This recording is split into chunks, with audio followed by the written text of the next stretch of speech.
Oke, bisa jadi ini cuma hayalan gua aja sih.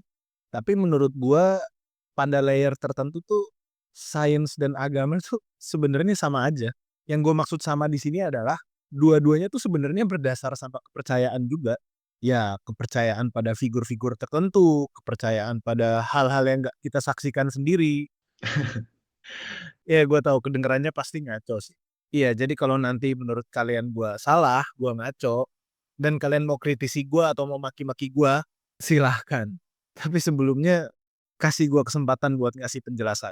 Halo guys, gua Danar, selamat datang di diary imajinasi gua.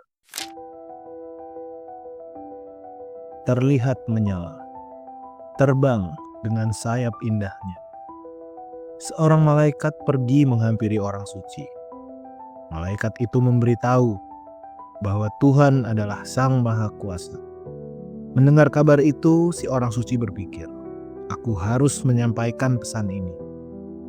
Di lain tempat, terlihat sebuah mahkota yang menawan dari sebuah virus yang ditemukan oleh seorang ilmuwan.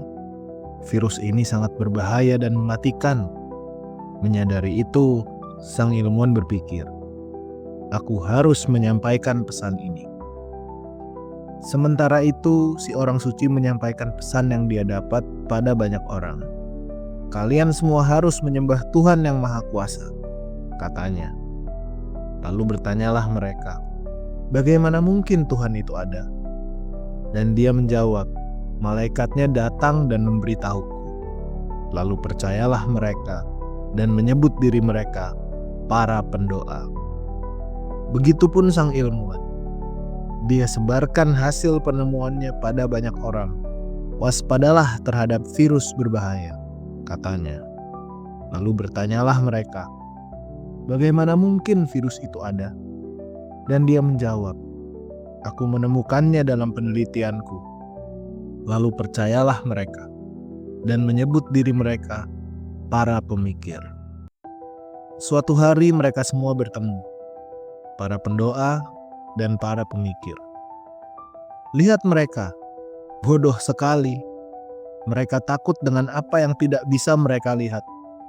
"Tentu kita lebih baik dari mereka," ucap para pendoa, menunjuk para pemikir. Pada saat yang sama, para pemikir pun berucap sambil menunjuk para pendoa. "Lihat mereka, bodoh sekali. Mereka menunduk pada apa yang tidak bisa mereka lihat. Tentu kita lebih baik dari mereka." Semuanya sama. Mereka terus menghujat satu sama lain hingga waktu yang tidak bisa ditentukan.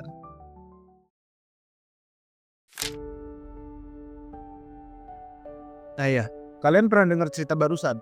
Harusnya sih belum ya, soalnya itu barusan cerita buatanku sendiri. Tapi gini deh, sebenarnya cerita barusan itu nge-sum up apa yang mau gua omongin. Tentang gimana kita sering merendahkan orang lain karena apa yang mereka percayai. Tanpa menyadari kalau sebenarnya ya kita sendiri juga nggak jauh beda. Iya, jadi kali ini yang mau gue bahas adalah soal agama, sains, dan bigotry.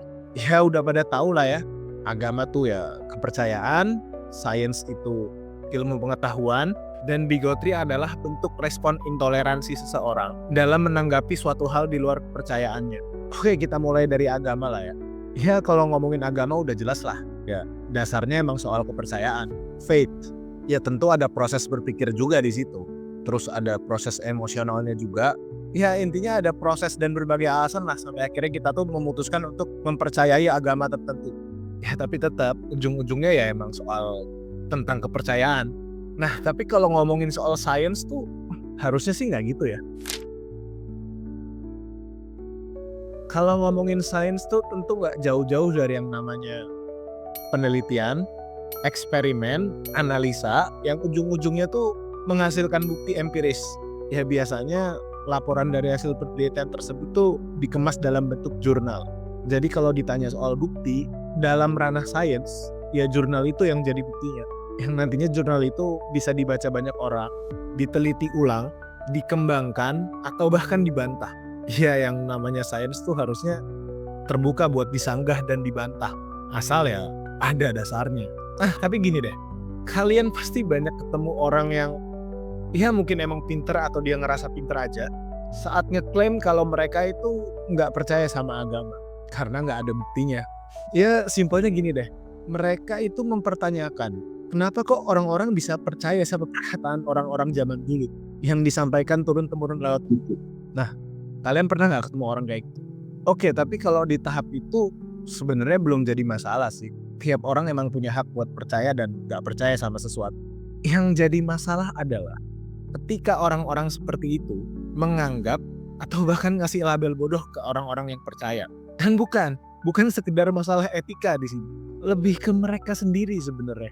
Karena itu berarti mereka sendiri telah tanpa disadari menyebut diri mereka sendiri bodoh. Ya kayak yang gue bilang tadi, sampai sesuatu dianggap valid dalam sains, perlu melewati beberapa proses. Ada observasi, hipotesis, analisis data, peer review, dan akhirnya dipublikasikan dalam bentuk jurnal. Tapi pertanyaannya nih, orang-orang yang bilang kalau agama itu omong kosong, orang-orang yang bilang kalau sains itu lebih valid karena ada buktinya, iya orang-orang kayak gitu, berapa banyak sih dari mereka yang benar-benar ngalamin atau ngelewatin proses itu sendiri? Atau yang baca jurnalnya deh, atau nggak usah jauh-jauh, yang mengkritisi atau mikirin aja tuh berapa banyak sih? Atau jangan-jangan mereka cuma denger aja ada orang yang dianggap pinter ngomong gitu. Nah itu poin gue. Ya emang, science itu based on evidence. Gue tahu emang ada layer dalam science yang ya emang yang benar-benar ngelakuin penelitian dan ngebuktiin sendiri. Tapi para pengikutnya gimana? Sebagian besar kan enggak. Pada akhirnya kan ya kebanyakan tetap memilih untuk percaya pada otoritas tertentu. Ya entah itu otoritas agama atau otoritas ilmiah. Kita tuh percaya karena ada figur yang dianggap kredibel. Ya kalau di agama ada nabi, pemuka agama. Terus kalau di sains ada ilmuwan, ada dokter, organisasi ilmiah, dan sebagainya lah. Oke iya, kalau dalam sains ada sistem yang dirancang supaya klaim itu bisa diuji ulang. Tapi ya tetap aja dong. Kalau kita sendiri nggak pernah ngetes ulang, coba ngebuktiin atau mikirin itu sendiri, mau ngomong gimana juga, ya itu sih judulnya tetap berbasis kepercayaan. Ya terus kenapa? Apakah memilih sesuatu berbasis kepercayaan itu salah? Enggak, sama sekali enggak. Karena nyatanya kan kita emang hidup di dunia yang kompleks banget. Dimana ya sangat nggak mungkin buat kita coba membuktikan semuanya sendiri. At some point ada beberapa hal yang memang kita cuma bisa memilih buat percaya. Dan itu nggak jadi masalah. Yang jadi masalah adalah ketika kita ngerasa jadi lebih superior. Karena kita ngerasa apa yang kita percaya tuh lebih valid daripada yang lain. Terus kita ngejudge mereka berdasarkan apa yang kita percaya. Tanpa bawa argumen atau dasar pemikiran yang jelas. Dan satu lagi nih, yang jadi masalah adalah saat kita percaya sesuatu gitu aja tanpa sebelumnya coba berpikir atau mengkritisinya terlebih dahulu.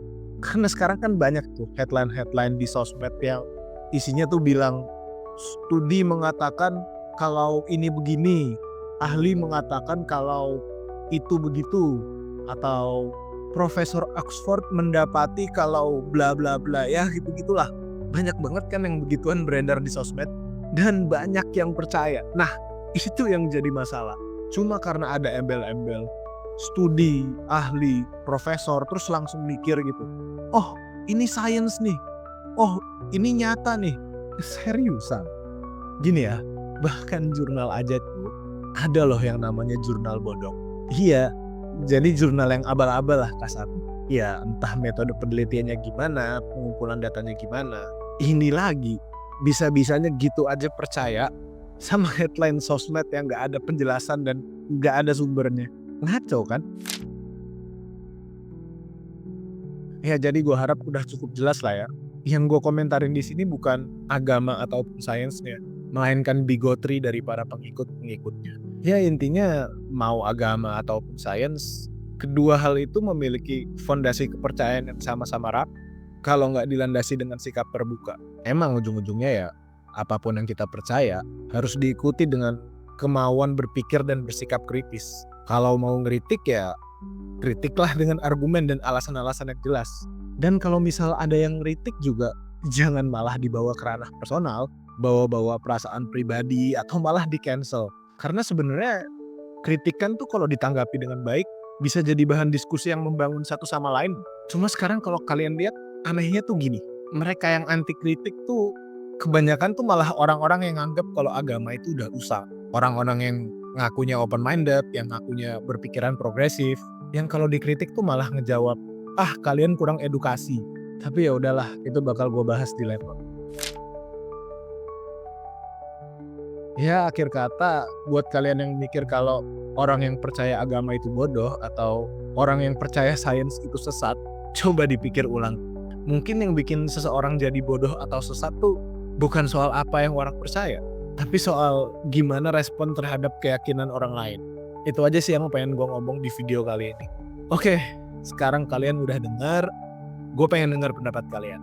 Dan yang kayak gue bilang di awal video, kalau menurut kalian gue salah, gue ngaco atau apapun deh, silahkan kalian kritisi atau maki-maki gue di kolom komentar juga nggak apa-apa deh. Dan iya, kalau kalian suka video ini dan tertarik dengan obrolan soal imajinasi, kreativitas, jangan lupa dukung gue dengan subscribe channel YouTube ini. Oke, sekian dari gue dan sampai jumpa di hayalan-hayalan gue berikutnya.